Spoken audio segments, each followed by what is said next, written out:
Hello, my name is Sebito. Just gonna be doing a quick endgame village tour after getting all the achievements. Real quick, this is my house, nice and cute, nice little view. Nothing too special. Very nice.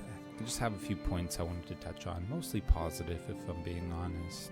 I'll try to describe also what we're looking at as we pass them at the same time. The beginning is nothing too crazy. We're going into like the industrial area where most of their workers gathered for the day. But yeah, I guess I'll start it off with the positives. I really enjoyed this game, if I'm being honest. It was my first real colony sim that I dived into. I'll probably be checking out a few more just because of it. It did remind me kind of like, it's like a janky mix of Kingdom Come Deliverance, the setting and the ambiance, but like Skyrim or Elder Scrolls, music, and even the combat reminded me a little bit of that. Just kind of janky, but it still works. The music is great. I really enjoyed it. The tracks were great. I just wanted a few more. Like, if you played it for a while, you'll probably know that it got a little bit repetitive, so hopefully they add a few more in the future. But what was there was really good. I did enjoy it. Here we're going into, you can kind of see like, there's the main hub, but we're kind of loop around back through the workers district. We'll get back to this hub anyway. The story was actually, it was pretty interesting. It had a turn at the end, nothing too crazy, but it was a nice touch. There was some voice acting in the cutscenes mainly, but pretty sparse other than that throughout. I personally didn't mind because I come from like CRPG games like Pillars of Eternity or Baldur's Gate, but there is some voice acting there. I'm glad they did include that, and the story kind of makes your character feel more fleshed out a little bit. Here we're coming up on, this is kind of where I spend most of my time. This is the main hub of the district, or the village, I guess. You got like the food storage and then the resource storage on the left. We'll pass like a shop and a kitchen and all that good stuff. But back to my thoughts. The graphics, they're okay. They're not too bad. They're passable. Again, I don't really mind this sort of thing. I think graphics have a check, and if they pass or not, then it's good. I still play old school RuneScape, like for example, so it doesn't really bother me too much, but I enjoyed the graphics. I think they're perfectly fine. What's next? I did love the feeling when I got my mount, like my first mount. I got a donkey and then I got a horse afterwards, but my horse ended up dying. But it did feel like progression, like I could actually start to travel a lot more in between the towns and see the world really fast. Excuse me, lady, as I jump up on her stuff. Straight ahead in the video, this is like the main, I call it like the bougie people district, where they have, these are the people in the best moods. They got like the stone houses and everything like that. At the end of it, you'll see I was kind of putting houses right next to each other, but here I was started out all fancy and everything like that. Back to my thoughts as well. I did try this on the Steam Deck, and it actually worked surprisingly well on the Steam Deck. I did turn my settings down to low, but it ran very well. The controller support is really good, which is very awesome, because I was able to grind out some of the achievements just kind of AFKing on the couch. I do want to talk about some of the more painful stuff as well too.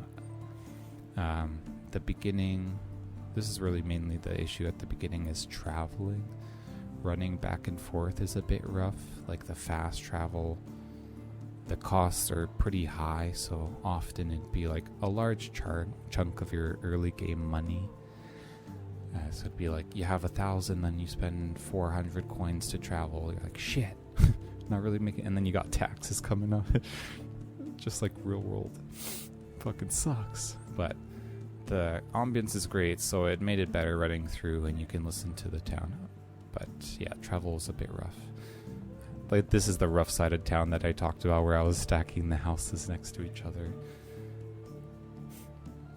I didn't do too much decorating over there, so I just kind of separated by a palisade, but it got the job done. Another kind of main issue, well, it's not really an issue, but I personally like a lot more survival aspects too, because there was some survival aspects there, but it's a bit bare bones. Like, there's a hunger and a cold meter. You'll get cold in the winter, but I didn't really have too much of an issue. I just get like the right food. There was no sleeping problems. Like, your guy never got tired. He would just pass out when the season ended and then wake up, and then the next season or the next day would start. There is no, like, there is poison, but it's easily cured just with like picking up a plant or an easily obtainable plant. So maybe in the future, just like adding a few more survival aspects. Like, I could just even, let's say I go down to the river and I drink from the stream, nothing bad happens. So I never really used water skins or bucket of water myself in the game. But it's kind of like a little nitpick. Here in the video, it's like more the farm area. It's more spaced out. It's not in the palisades. So I got my donkey and my horse shelter there up there as well too, and then I'll probably go touch the windmill and then make my way back to town. Personally, my last rough thing to touch on was it was a little bit monotonous after, like, just going for the 100%. Some of the achievements were grindy as hell. Like, take that with a grain of salt, because this is just my perspective, and most people are not gonna go for the 100%. But yeah, it was a bit rough trying to get 1,000,000 coins, because there's really only 60k total around the map, so you'd have to run around the map and sell all your stuff to each vendor individually and just do that over and over and over. But again, take that with a grain of salt. That's just the perspective of someone doing it for the 100% as well. Other than that, those were just my main nitpicks. I really personally enjoyed it. I think it's a really great price, especially on sale. Then there's no microtransactions that I could see, so I saw they're releasing a co-op mode. This is real quick where we're at in the village. You can see, or on the map, you can see how many people I have. 102 population. There was a lot of kids at the end. Like, people be fucking. That's what kind of threw me off. But yeah, I'll probably let it end. My thoughts are pretty much done. I like to do these for memories, so I like to do it for every survival game where I build or take seriously and go for the 100%. So yeah, thank you. Peace.